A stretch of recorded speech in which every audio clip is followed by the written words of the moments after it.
Nagustuhan niyang financial solution ay guaranteed plan na may 1 million life insurance benefits, 1 million total and permanent disability, 1 million personal accident, 1 million critical illness, at 1 million if in case accident happen, act of nature, or traveling, ticketed transportation. At meron din siyang waiver of premium, cash value, dividends.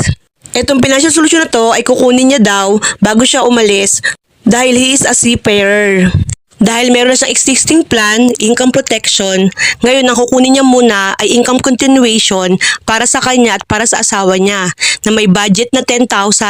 Yung sa kanya, sa 10,000 na annual premium, meron siyang 1.5 million na life insurance, meron din siyang 1 million major accident, 100,000 minor accident.